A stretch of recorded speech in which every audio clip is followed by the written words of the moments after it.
Cool.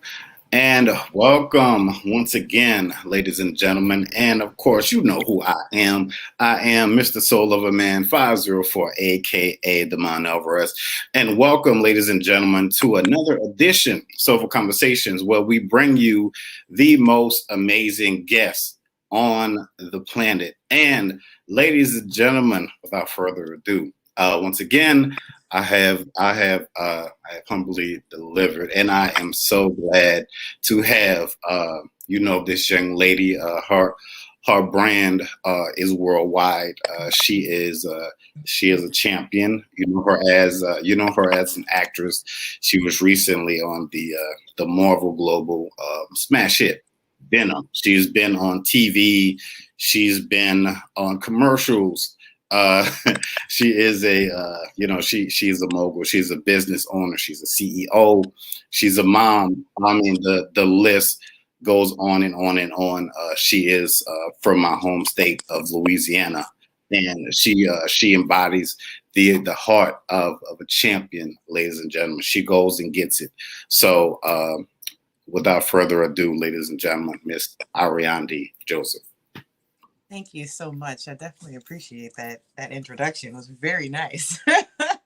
Thank you, thank you. I'm Ariadne Joseph, and I am an actor. I am a mom. I'm a business owner, entrepreneur, and a spiritualist. So, yes, thank you so much, and all those other things he said. Yeah, we cannot, yes, and I'll be remiss because we had that conversation. It was more in private, but we talked about that. We did talk about that spiritual journey. So first and foremost, give us just give us a little bit of that varied background of yours. Starting in Louisiana and where you are to where you are right now. Like, what initially gave you that? What was that initial bite that was like, okay, you know what, I think I can go ahead and make a career out of this whole Hollywood acting thing. Okay. So I grew up in New Orleans, and believe it or not, I did not, as coming up, I loved pretending like play, I guess, what is it? Imagination play or imaginary Yeah. play. I did drama in elementary, middle school, high school. But as I got older, acting wasn't really something that was on the radar. I was more interested in science and becoming a biochemist and a marine biologist. Like, I love animals and water and all this other stuff. And so it wasn't until after I got married and had a daughter at work, I was approached and had a guy ask me about trying out or auditioning for his play. Mind you, I had never had any experience before in theater, and I decided the first time I turned him down because I thought it was I thought he was just joking. I thought he was flirting or something. It was weird. I'm like, yeah, I believe you. So then the next week, dude came again. Same guy, same flyer, same pitch. So I thought, okay, let me try this. So I dragged a cousin with me to an audition, and I ended up going late, so I didn't get or couldn't audition for the role that was offered. So I took an understudy role or understudy position, and I ended up doing so well as an understudy in rehearsals that the acting coach they had on set pushed for me to get a night to perform. And I did, and I blew folks away. And from there, I was bit by the bug. And so I transitioned from theater to film, TV, commercial. And I was hungry. I was really hungry. Like, once I got bit by the bug, that was it. I had the fever and I could not let it go. So a year and a half later, I eventually found an acting coach, one of the greatest in the city. His name is Lance Nichols, who's still my acting coach to this day. He got me connected with the agency that I'm with now. He got me connected with a whole bunch of other great people in the industry, and the rest is history from there. So from there, I did a bunch of film, TV commercials. So one of my first TV shows was Treme. Treme was airing on HBO, and it did really well. Actually, I think Treme went into like 7 seasons, so it did really well. I Yeah. did want to say the third season, and I actually did that with being pregnant.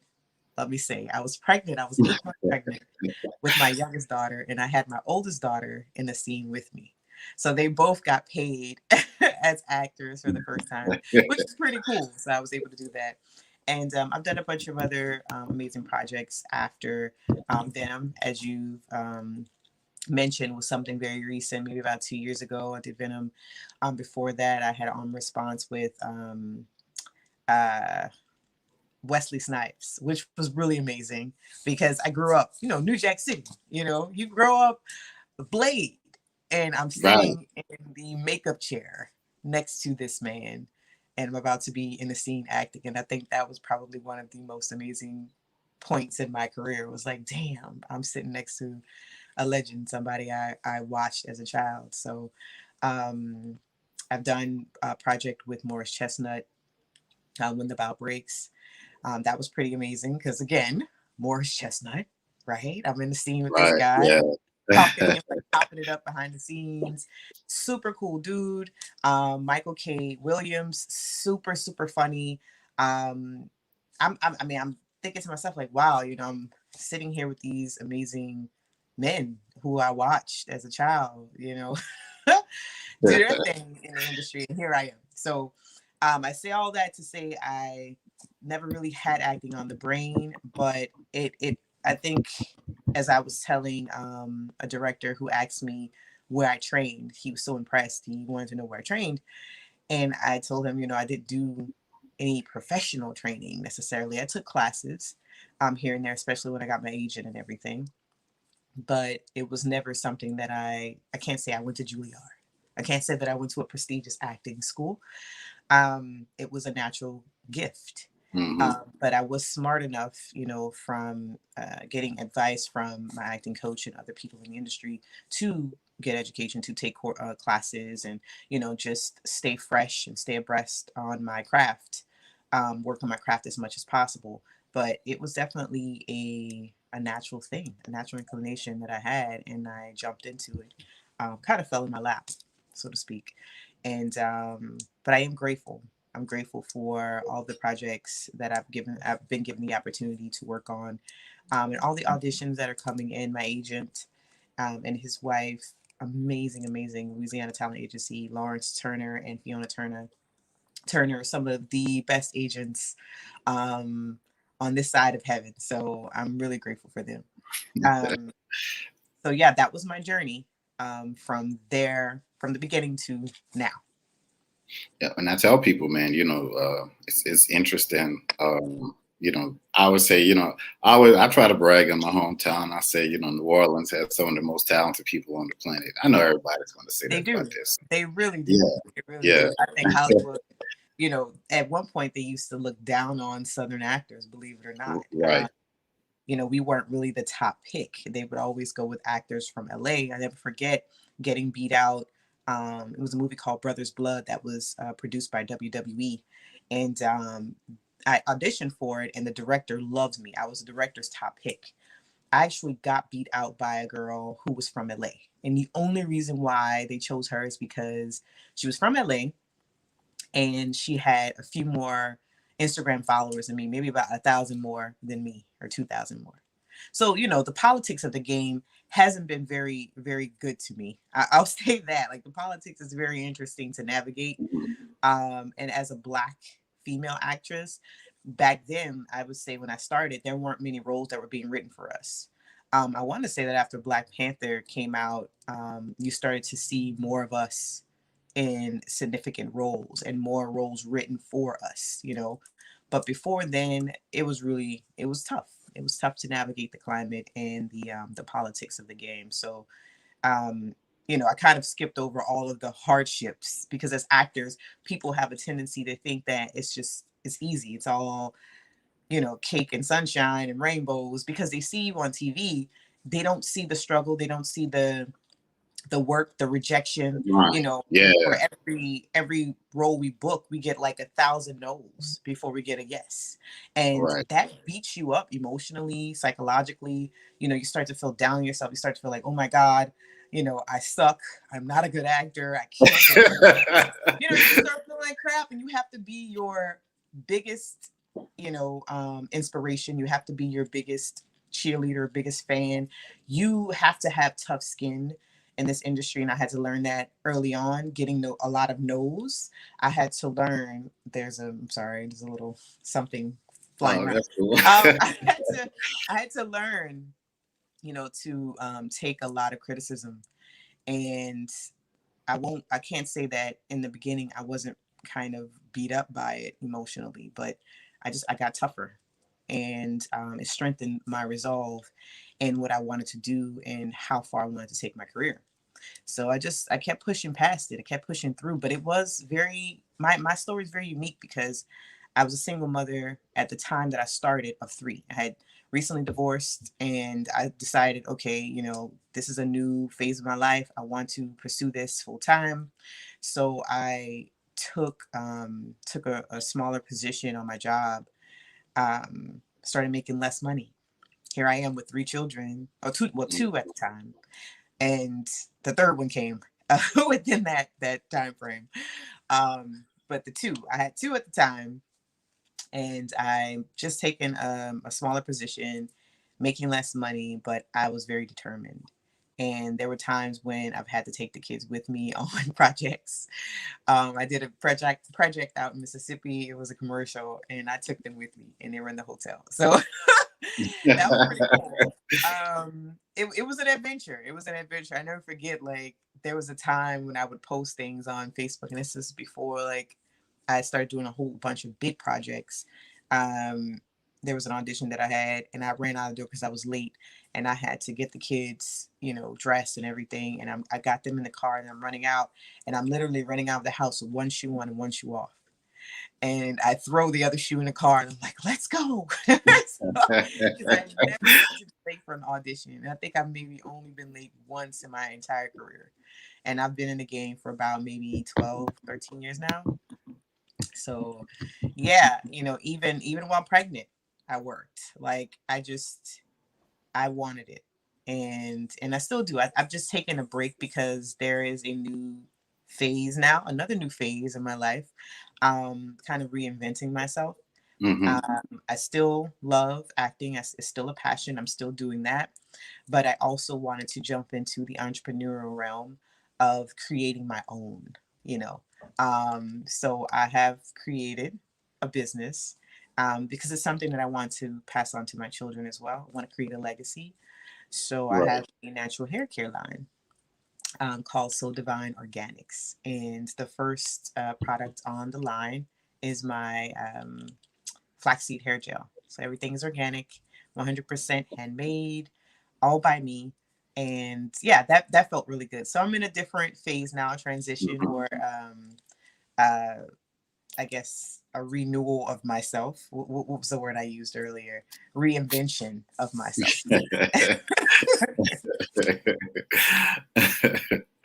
And and that's amazing. You said so many different things. Like the word I was told by another actress who was on a different world, that the word no just could mean next opportunity. That some things just aren't. I've heard stories of like Will Smith in the movie The Matrix. Like, Will was like, man, if I been in that movie, it wouldn't have. It was supposed to be like Will Smith and Sean Connery at first. He said, had I done that movie, it wouldn't have come off like it came off with Keanu doing it. So some things, I think people have to come to that realization that some things just aren't naturally for them. And I Yeah, feel like you're yeah. like, I feel like you're like me in a sense. You can, although we have critics out there, you can be like your you can be like your like, oh man, I didn't get that. The world's coming to an end, and all of that good stuff. So for you, going back to like more like humble beginnings, when you were, I saw your interview when you were in Atlanta. I think you said you were working at a winery or something like that. Mhm. And I Yeah. believe, yeah, and people will come in and say, hey, hey, aren't you such and such from Queen Sugar? And you're Mhm. like, yeah. Yeah. And Yeah. that's man, that's the struggle for an actor because you're like when you're in between not having to do those side gigs and Yeah. needing these side gigs, you have a situation where you may have done a project and everybody knows you from the project, but you still have to hustle because this Hmm. project or what you made from it is still not enough to sustain yourself. So as actors, we've always had to figure out how to support ourselves financially while we're in between gigs. And one of the big things was to, as an actor, was to book a recurring role on a TV show because now you have money constantly coming in, so you don't have to do the side gigs. But yeah, I worked two jobs when I was in Atlanta. I worked at a winery and I worked at a cigar bar. And it was very hard when I would have conversations when people would ask, well, what do you do? And it's like, oh, God, I work here, first of all. Secondly, I'm an actor. And they're like, oh, yeah, what have you been in? And I tell them, and then they go to my IMDb and they're like, oh, wow. And you work here. And I'm like, yeah, I work here. So, even in LA, it's like pretty much every waitress, every bartender, every whoever works in the hospitality industry, because it's kind of the easiest jobs that we can take. They're an actor. They've been on something. They've done something. They've worked with somebody. So that's kind of the hustle. It's a part of the journey. And it took me a minute to kind of get used to that because it did bring on some feelings of like, oh my God, why am I working here? Or, I mean, at one point I wouldn't even tell people that I was an actor. Real talk. Like they'd ask and I'd be like, oh yeah, I'm an entrepreneur and I work here, and and they're like, oh, okay. Now, if they recognize me, I'd have to say, oh yeah, yeah, I've done that. But, there was a time when I didn't even say that I was an actor. There was a time, honestly, when I didn't even feel as though I would still say I'm an aspiring actress, even though I had a TV show and a commercial, a national commercial. I would still say I'm an aspiring. And I had somebody stop me and say, no, you're not aspiring. You are an actor. And I'm like, oh, you're right. I am. But I guess that's the pedestal that people put entertainers on. They automatically assume if you're an actor, that you are rich, that you have money, that like family, when they see you on TV, they be like, hey, cousin. Because they think you got money. And it's like, yeah, I got money, Right. but it's not, I ain't rolled it in bank. And like I said, unless you are producing, writing, directing, or you have a recurring role where you sign this contract and you're making like 50 plus thousand per episode, you ain't really making a lot. You're in the game and you're hustling like everybody else. So this lifestyle, this career, the career that I'm in or the field that I'm in has definitely kept me humble as a human being for Hmm. sure.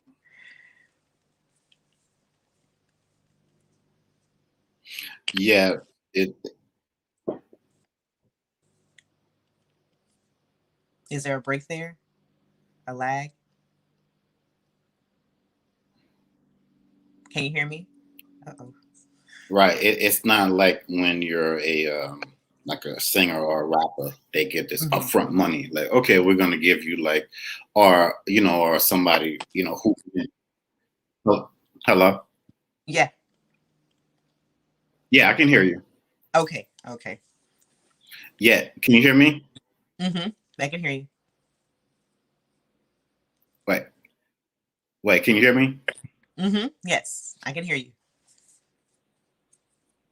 Yeah, so it's not like when you're in the NBA, you get like this big signing bonus, like, hey, I'm a millionaire. So the economics of it, I've always heard people say, listen, you're gonna do this, save your money.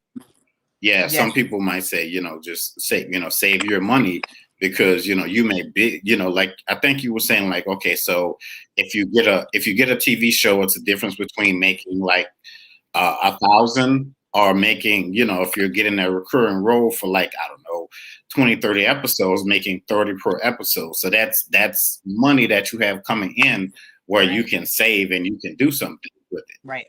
Right. Exactly. Exactly. And it's imperative that actors know how to save and how to budget, because that is going to be a skill that you will need in this industry. Another thing too, another big sacrifice that people are not aware of is that actors don't really have much of a social, or it's hard to have a social life. It's hard to, especially Mhm. if you're working a lot, to maintain those relationships is difficult. Like there are a lot of actors who prefer to be single because being married and having children and having a family is very tough. Traveling, being on the road, being on set, and then you have your family. You have to keep leaving them. I never forget, I a few years ago back in Atlanta, there was a film festival, and you had a bunch of different actors. You had actors from Queen Sugar, you had actors from Tyler Perry TV shows or what have you. Lamont Rucker was one of them, and they were talking about the sacrifices that they made as actors when it came to their families. And so I know what that's like. Having children, my daughters, I was blessed to be able to still be home with my daughters. I was homeschooling when I started out. So I was homeschooling, I was hustling on the side, acting and being present for my children. So that wasn't the easiest thing. And thank God for the village. I had friends and family that helped me out. But there was a lot of time that I spent away from my children. And even when you are auditioning, like when you study, you have to pretty much put yourself inside of a room and hide for hours because you you have to study this material. So it's Mhm. a lot of sacrifice, man. It's not all glitz and glamour. It really isn't. It's a lot of work, a lot of sacrifice, and you have to be a special human being to really pursue this particular lifestyle and career, because it takes a lot out of you. It does.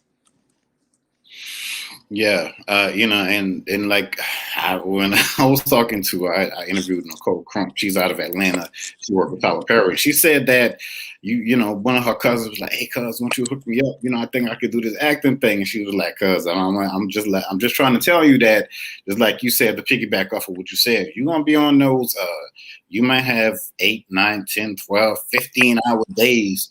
Where some, on those studio lots. So Mhm. this isn't, like you said, it's work, Yep. and it's a Yep. grind. It really is. Like you said, a lot of people look at the glitz and glamour. When you're doing the movie premieres and the cameras are snapping, but they don't see you preparing for the role. They don't Mhm. see you, having to get in that right frame of mind. They don't see you, having to get these lines down. You know what I Right. mean? Because Right. acting, as I found, I took some acting classes in Houston. It is Mhm. work. It Yeah. is. I'm telling y'all, ladies and gentlemen. And I haven't even done anything like you've done. So it really really is work. So you really have to ask yourself, is this something that's for you? And a bigger part of it, like you said, you can be a writer, you can be a director, and Mhm. speaking of that, so when you're on set, do Mhm. you like kind of bend the ears to some of these directors and try to not like not like be all in their face, but try to learn the whole totality of the craft? Because I know it's way bigger than just being in front of the camera. Yeah, absolutely. I pay attention. I do a lot of that. I do a lot of watching, asking questions. Um, try not to be a bugaboo, of course, and have, some of the sets, it just depends on the set and directors. Hmm. Because some require you to be in your trailer or your dressing room, and then when it's time for you to do your thing, you come out and do your thing, and then you go your ass back in it. But then there's some that'll actually, there are opportunities where you are in between sets and you still have the opportunity to be on set and actually see things moving. And so that's when you get a chance to kind of watch. But I personally think that there's nothing like having your own experience and producing or directing your own projects. That's where the real experience comes from in that regard. You still get a great opportunity to see directors and producers at work and in their element, which is great. But it's always good to have the hands on experience yourself. So even if it's just like short films or like little indie projects or something, anything works, or anything, with suffice is experience. For me, I have not produced any of my own yet. I have been leaning toward it though. I really have. Just creating and Mhm. directing and writing my own content. I think it's time because I do have a lot of stories in me, like many of us, and I have the creative vision. I just need to put the foot to the pedal. But I have been pacing myself because I've been doing a lot. So I still want to get boots on the ground with the business. It's still fresh, it's still new. So I want to give that about a year, and then I think I'll start jumping into creating content for sure.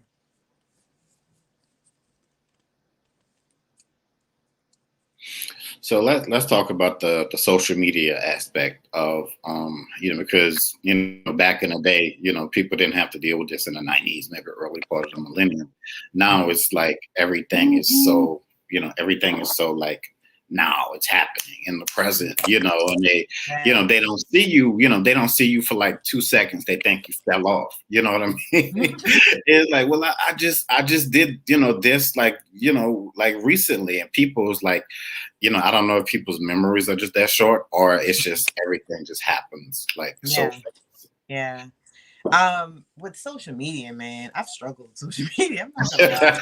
fast. That has not been the easiest thing for me because I'm just getting into social media now, like really, really getting into it. Because of my business, and I know that I have to have a presence for my business. But as Yes. Yeah. actors, we need to have a presence too, and that was being kind of pushed a couple years back when we were told, a lot of us were told that there are possibilities that we can get a role or not get a role based on our social media presence and following. And so you had actors like buying followers. Even to this day, folks are buying followers because they understand, when a director is or a producer is looking to approve an actor and they're Hmm. caught between two. They really like this one, they really like that one, but they don't know who to choose. They'll go to your social media and they're like, okay, well, who's going to bring in the viewers or the people that want to see this film? Right. And so then that's how they make their determination. And that's been something that we've been battling with as of late as actors is that we're kind of contending with these social media gurus or personalities that are in the running for roles that we're that we're also auditioning for. And so it's like, oh my God, I'm gonna lose this role as a professional actor, as somebody who's been in the craft for X amount of time, to someone who makes TikTok videos or someone who makes Instagram videos or YouTube videos. So yeah, we do have some competition in that arena. And so now we have to be more strategic and smarter about our presence on social media. So I have been more present, but I'm not gonna lie, I struggled for a minute with it because I am a private person, very private. And Hmm. although I love acting and the camera and that kind of thing, I'm ironically shy and I prefer to be off on my own. And when I think about some of the legends, like I think about Holly Berry, I think about uh why can't I think? Denzel Washington. I think Hmm. about a lot of the actors that have been in the game for a long time. I look at their social media, some of them don't even have social media. And the ones that did have social media, they didn't have they weren't on there and posting crap all the time. And so I'm like, man, I don't really want to, I'm more like them. I don't want to post my entire life on social media for people Yeah. to consume. But I do understand, and if there is a healthy balance there, that makes sense.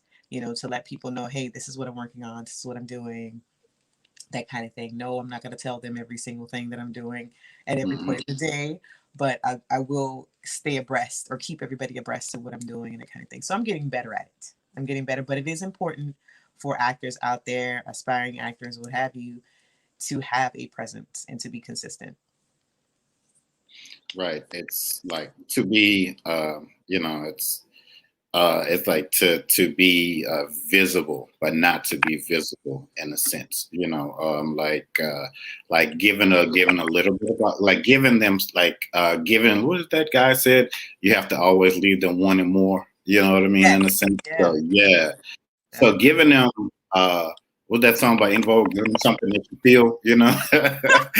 Just And, a little bit, yeah, just a little. yeah. So yeah. So giving them something that's gonna make them, always leave them wanting more, so to speak. And can you talk about your ability to, because you say like you're very spiritual, and I can tell, it's not just the lighting, but and we talked about this, you got an amazing, you have an amazing glow around you, the law, like you can really use you're very cognizant of, let's say, what's going on, in a sense, and you're very strong at, like, strong at reading people, and so it's almost like when you're auditioning, you can feel it, you can see Yeah, yourself, like, okay, I can see myself doing this, and then every the powers that be just work it, work the magic out. So how absolutely. does your spiritual journey help you deal with everything, that the immenseness of it all, that you deal with like so much poise and grace. Ah, so the spiritual journey has definitely been instrumental in my career and how I've moved in my career, and even the success in my career, to be honest, because my intuition, the more that I've accepted who I am and my truths, the better I was able to tap into it, which helped me to connect to the projects and the roles that I did. Um, so it was the intuition that allowed the connection to happen. It allowed the empathy to come in. It allowed me to connect to the character, and thus be the character. You know, when it comes to like staying calm, I'll give you an example. When I was out in Atlanta, I had an acting coach there, and he would have us get in front of the class and do a monologue or something that he Hmm. gave us. So he'd give us homework every class, and if we go home, we study it. In the next class, we perform it. And I did a performance, and I remember just taking a dramatic pause, and in the middle of it, he asked me to stop. And then he started to explain to the class, he's like, this is somebody who does breath work, meaning this is somebody who meditates, because Hmm. meditation is breath work and breath work is life. Hmm. Connecting to the breath allows you to think clearly, it allows you to connect in a more meaningful way to the things around you. And so during that process, I was just breathing. I was Sometimes you get so nervous when people are acting, you're just starting out and they haven't created a consistent breathing process. They'll take shallow breaths, and you can see it in their performance. You can hear it, you know. And so for me, I'm breathing deeply. I'm taking it in before I say my next line. And he stopped, and he wanted everybody to see that. And so he asked me to actually talk about that after class, and I did. I shared, some of my spiritual practices. It was a meditation. It was yoga. It was using sound healing with my singing bowls. It was just connecting in nature and that kind of thing. So I shared those things, and I told them that this is what helps me to stay grounded and in my performances. So you'll never see me acting. You'll always see me being, because this is me connecting to the character and understanding the character so much so that I can become it. But when it comes to my spiritual journey actually started, I want to say about 9 years ago. And a lot of things happened 9 years because I went natural. I gave up meat, which is also part of my spiritual journey, because I realized that my disconnection from putting um, animals or living beings into my body allowed me to connect better with my own energy versus having other energies inside me. Because what many don't realize is that these are living beings and they carry their own energetic cores or energetic auras. And so when you ingest that, you ingest whatever memories, whatever energy that they carried around, you're taking it into yourself. And I realized that once I moved toward a more plant-based diet, I felt calmer. I felt better. I felt lighter. My spirit, my energy felt lighter. And then adapting the meditative practices.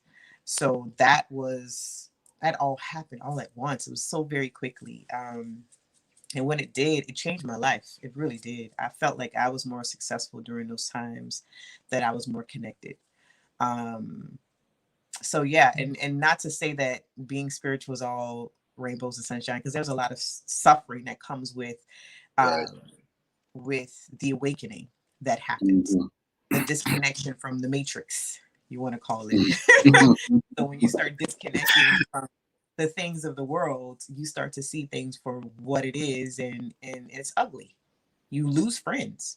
You lose a life that you knew once before. You know, things start to change around you, and that change can be very, very scary, because things become unstable for a while until you find your core, your center. You know, so it took me several years, and losing several friendships, and losing even partners throughout my journey. So the spirituality, you know, as far as my acting career, it's definitely kept me connected and kept me grounded. It's also kept me away from certain roles too, because I have a rule that if a role doesn't resonate with me, I'm not auditioning for it. And I used to, at one point, I used to audition for everything. So anything came, I'm taking it. I'm taking it. And honestly, as an actor, somebody who hasn't, like, I wouldn't consider myself an A-lister. So I don't have I don't have a whole bunch of roles being thrown at me. So we don't really have the luxury of saying no, I don't want this role, no, I don't want that role. We pretty much are supposed to take everything. But I have principles, and I stand very firm on them. And so there's certain roles that I just would not take, because I have daughters who will see these projects eventually. I have, you know, a responsibility to the younger Black women out there that are watching me, the young girls who are watching me. Um, I don't want them to see me in a compromising role. You know, it's quite enough of that already in the media. So we don't need to see me being a stripper, or, you know, me being a drug dealer. Like, don't get me wrong, I've done a role where I've shot out of a car. Okay. Yeah. So I had to get that out of my system. I did. Um, but I, you know, that wasn't something that I wanted to center my career around. And to be quite honest, I feel like I'm well rounded in my career, because it's easy for you to get stuck in the stereotypes or the The typecast. right. Yeah. You get Go to stuck in like typecast, and now the you way look of Steve, for like how they did Jaleel White with Steve Urkel and the right. And it was parallels. hard Yeah. for him to break out of that. Like, I never Right. wanted myself. So I never wanted to be a Shaniqua, you know, and then get stuck in Shaniqua all the time. Like, no, no, no, no, no. What we gonna do? We gonna be everything. So I was everything. I wanted to be, you know, I was the mom, I was the reporter, I was the police officer, I was the gangster, I was the sex kitten, I was the prostitute that sold drugs and smoked cigarettes. I was I wanted to be, you know, I wanted to kind of bring variety to my career. I didn't want to get stuck in those typecasted um, roles. And so I did branch out, and I did multiple roles, but that gave me, you know, a better understanding of what I didn't want to do and the roles that I didn't want to play. So, you know, my spirituality, or connecting with myself in that way, enabled me to say, okay, this is not what I want to do, and this is not what I want to project. Yes, you know, there are going to be roles like that are going to be written and that are going to be acted. That's fine. I just won't be the actress to do it. So, you know, the roles that have been coming at me. Actually, there's a project that I did called The Glorious. It's still on Amazon Prime right now, and that's actually a pretty amazing project. It's about the women's rights movement in the '70s, and it's centered around Gloria Steinem.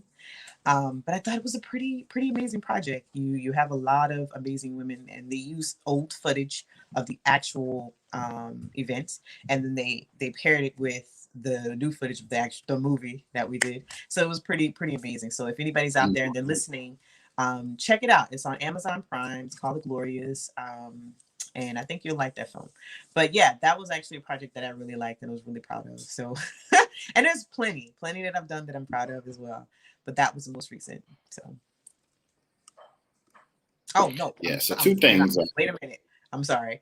The most recent is on Quayle TV, and it's a mini series, 6 episodes, and it's called "Maternally Yours." and it's written and directed by Nicole Collins, and she's also from Louisiana as well. So shout out to Louisiana actors. We have a bunch of them in there. My acting coach Lance Nichols, and a bunch of other amazing actors are thrown in there as well. So it's a pretty amazing project too. So that is my most recent. I'm sorry, I want to the most recent that I want to be clear. That is the most recent, and I'm actually very proud of that project as well. And it was featured recently. They premiered it, what was it, 2 weeks ago at the Black Film Festival in New Orleans. I was actually there, but didn't get a chance to make the premiere because I had an incident that ended or landed me in the ER. I'm fine, but yeah, it was interesting. But yes, please check that out. It's streaming on Quayle TV, which is a Black-owned television company, streaming company online, and I think they're offering a 14-day free trial, so you can try it out for 14 days. And it was produced by Real Howery, which is the actor and comedian from Get Out and a Oh bunch yeah, of other, yeah, yeah, a bunch of other films he's done or projects he's done. Pretty great guy. So, but I'm yeah. sorry, you were asking a Yeah, question. Rel is making some serious moves in Hollywood. He really is. He is, and he's putting a lot of Black women on, which is amazing. That's kind of his goal, is to bring in as many Black content creators as possible. Hopefully, we have a Black Hollywood in the next 2 to 3 years. That'd be nice. Right. And with I was gonna say, with all of these with the internet, like you can like literally get your own stuff popping, Yes, and yes, also, from that, if people notice you, they'll, who knows, they might hit you up, say, hey, won't you come check, work on this, work on that. And all of the streaming services that are opening up. There's just so much yes, opportunity out here. yes, absolutely, absolutely. I'm So excited about the possibilities that are going to come from us creating our own content. It's about time. It's needed. yeah, yeah, it's been yeah, honestly, it's been a long time coming. So you talked about two things I want to touch on: sacrifice and legacy. Um, the sacrifice as far as the spiritual journey, as far as you having to spend time alone with yourself, and you having to look deeper at yourself and your commitment to your life and what's going on around you. And I don't think people really understand that. They think, oh, like on Clubhouse, oh, love and light and peace, and no, Right, right. it's way, yeah. That like if you like if you go, if you go to your ancestors or God or whoever it is that you're dealing with on that more profound spiritual level, they will, the Orisha, whoever, they will grab you, and they're like, okay, so you want this change? Okay, cool. They will grab you, and they will bring you into the deep waters, and you will have to learn how to be able, like you said, you lose friendships, but these people, some of that could be family, as well. People, Okay. these are times where people are definitely showing their true colors, like you said, they might see you on this or that, and they're like, oh, cuz, man, I see you, man. I always, and you ain't hear from these fools in like 15 years, and they trying to hit you up all of a sudden. Oh, cuz, man, you know what? You think I could borrow? You know what I mean? It's like, nah, man, I don't even have it like that. But Right, for you, the legacy thing, you said, you don't want your daughters are going to see, eventually when they get older, because the internet is just here to stay. That's just what it is. So, yep. it's profound that you had that mindset of like, I have morals. Yet I have these amazing, I have these amazing tools. So, how, where did that, where did that come from, and did a lot of that, did you tap into a lot of that on your spiritual journey? Um, so the I guess the whole wanting to create a legacy. I'm trying to remember the quote. I cannot remember the quote verbatim, and I really want to remember it.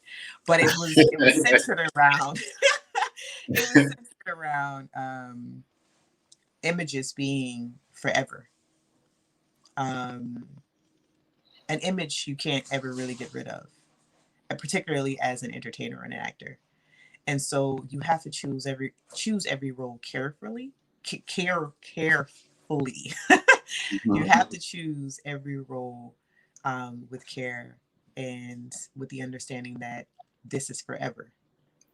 This will never go away. As you said, the internet is forever, and it is. You're now, you know, immortal. Your image. So I always thought about that when I chose roles or when I would choose what I wanted to do, as far as the roles are concerned, is how would I feel about this in 20 years?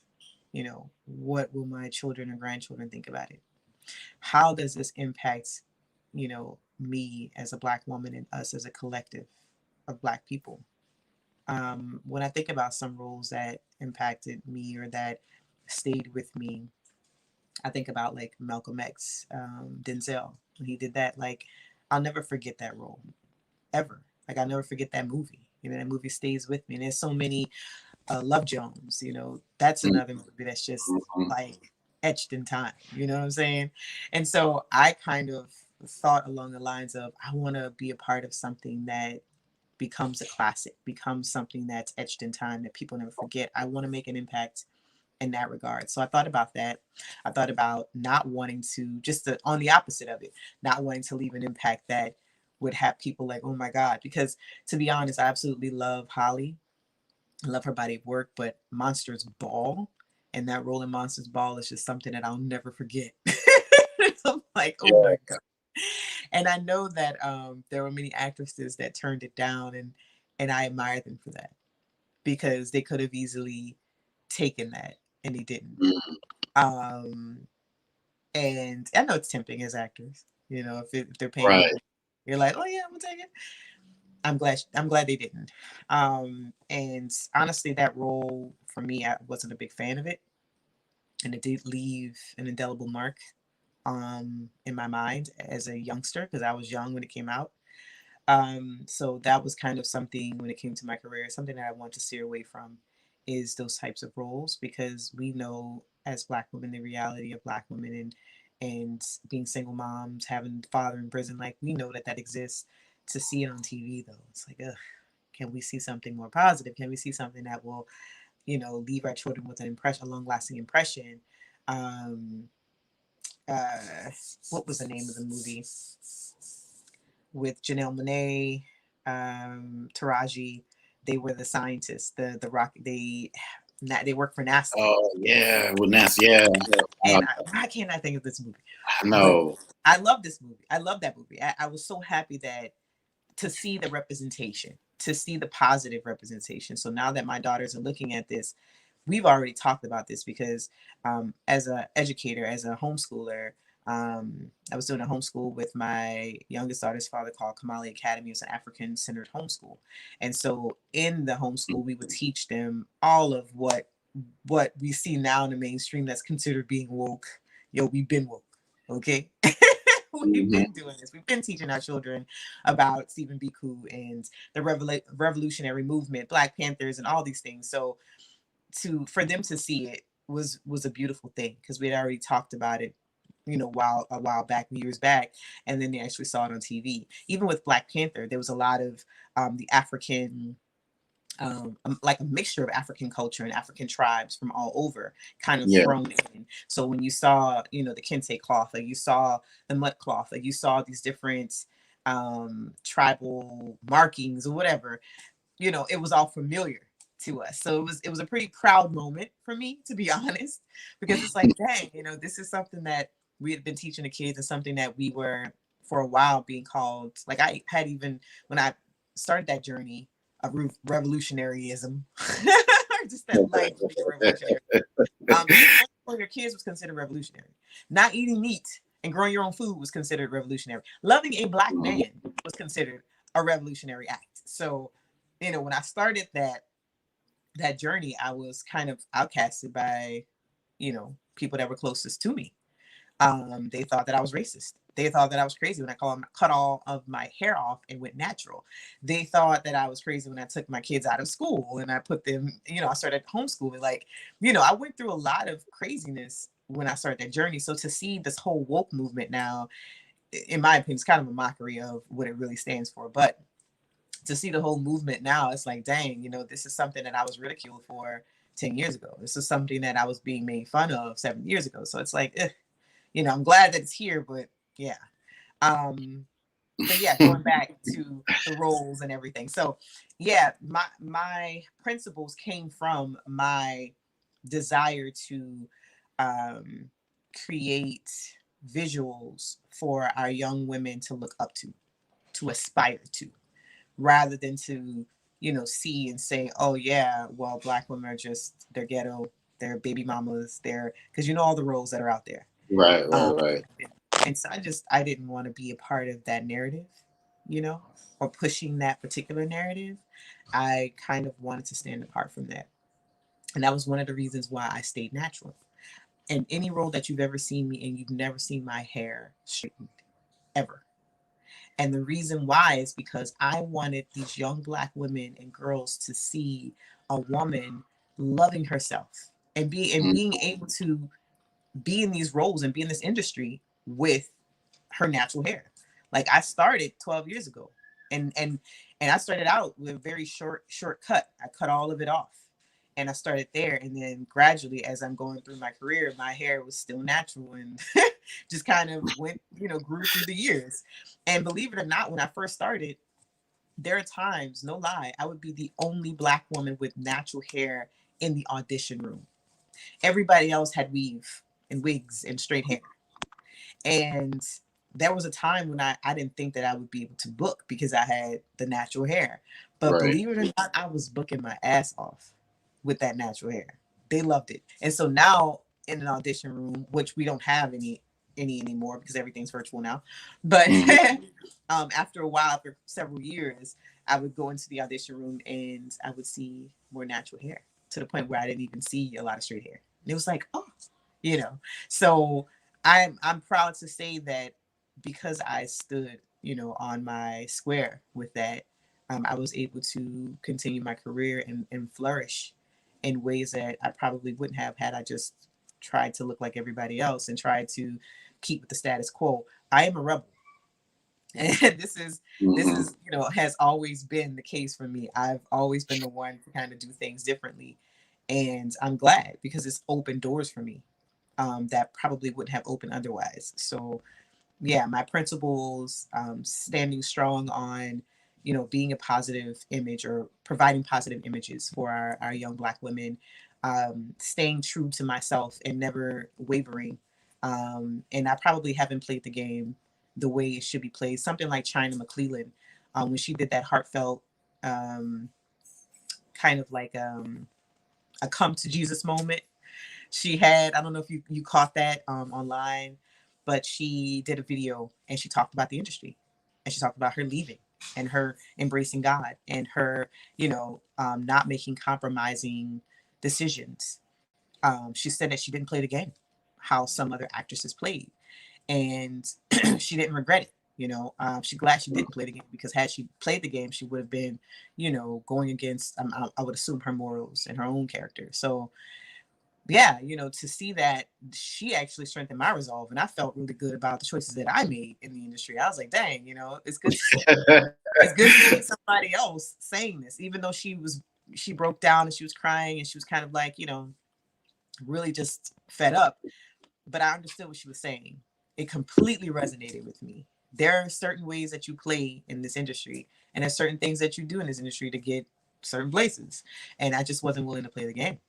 So yeah, hearing her say that, I was like, okay, I'm glad that somebody else has been vocal about that. Because it's interesting. I think, like in the now that we're living in with COVID and everything like that, I think a lot of people think that they're the only ones out there. Like, well, hey, I'm the only one that's going through this very interesting and amazing, like, spiritual journey or whatever it is. That's why I love to do these interviews, to bring amazing people like yourself on, so so that people just really around the world, more or less here in the country, the brothers and sisters, just to let them know that, like, hey, look, like you're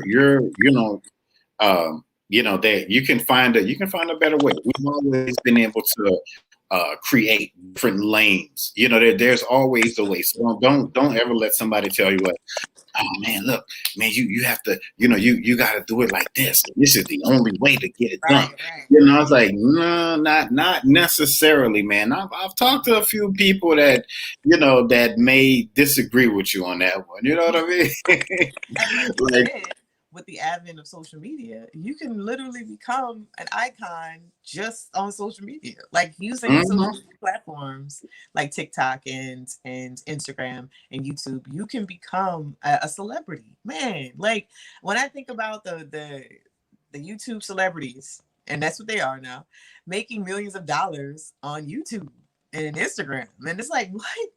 That was unheard of. But nowadays, you don't even have to be an actor. You don't have to go through the whole process that we all right. went through as actors. You can now bypass all of that, get online, create some cool content.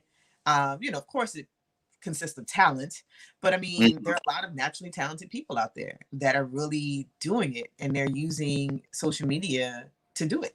So, yeah, this is 2021, man. Ain't nobody doing it the old way no more. They're making their own way. So they're making their own, or creating their own boxes. It's no longer fitting in this one and this one. It's creating your own. So yeah, Right. And like you said, all you need just, some talent, a little time, and a camera phone. And that's it. you'll be and get yourself monetized, you'll be amazed at what you can do. So Definitely. again, I just want to thank you, Miss Joseph, on behalf of myself and the Thank you. Soul of a Man 504 Nation out here, coming on. So again, tell us about your your product that you have out there, and any things. I really do see you doing like spiritual retreats for, like, Mm-hmm. not just for women but men also, maybe in the near future. Mm-hmm. 'Cause you out there in California, you by that beach.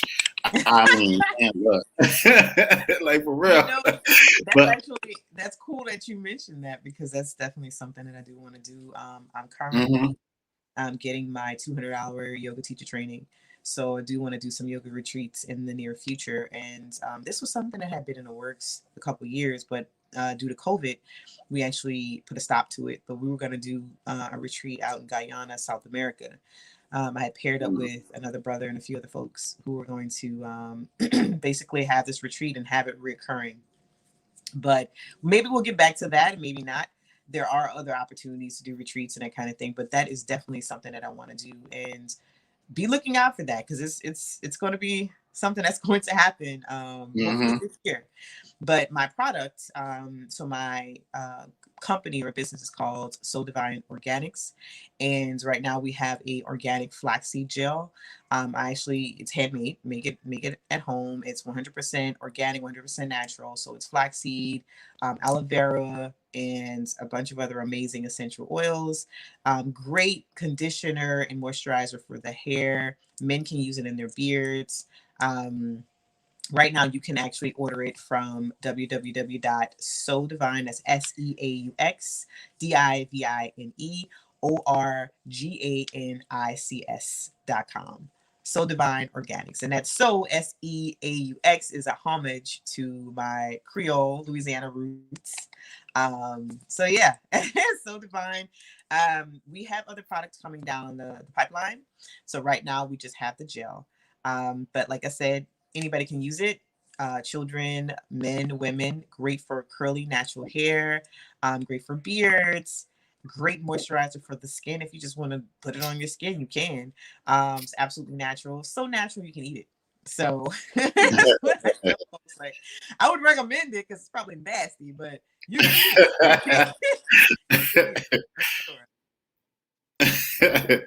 And also, and ladies and gentlemen, let me just say, y'all, look out for her book. That's probably going to be in the works, I'd say.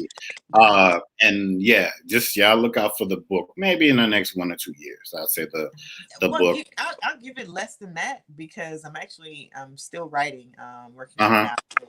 So I haven't decided on the title yet, which sucks. But but this book is going to be centered around spirituality, um, around what's happening now in the world and how we can deal with it, how I'm dealing with it. So it's almost like me writing a letter to the reader, and I'm sharing my innermost thoughts. I'm also sharing great tips, health tips, spiritual tips. So of course, I've been plant based for 9 years, and that's been a journey. It's been a journey of being a vegetarian, being a pescatarian, being a vegetarian again, being a pescatarian again. So it's a journey. I'll talk about that journey in the book as well. I also remind folks to love themselves, be gentle with yourself, because self-compassion is something that isn't practiced often. It needs to be. We are very, very hard on ourselves as individuals, and we need to be less of that and more loving to ourselves. So, yeah, the book is coming. It's coming, and hopefully, I'll be able to have it done before the year's out. So, Yeah, and I don't mean to be putting all your business out there like that, but no, you're fine. You're fine. You're fine. Yeah. And just for those who don't know, I am an author myself, so y'all can go to soulofaman504.com, check out all of my kids' books and all of my poetry books and all that stuff. I too have a spiritual book coming out, Black Magic. I've been working on that for like 5 years now. My ancestors have been really pushing me to get it done. It's coming with a workbook, but we coming, folks. So in closing, I just want to thank the amazing Miss Joseph with her beautiful goddess energy for coming. Thank you guys so much for commenting. And again, I am Mr. Soul of a Man 504. Damon Alvarez, and this has been another amazing installment of Soulful Conversations, ladies and gentlemen. But as they say, we ain't got to go home, but we got to get the phone out of here. so as always, folks, I'm gonna say we out this piece. Peace.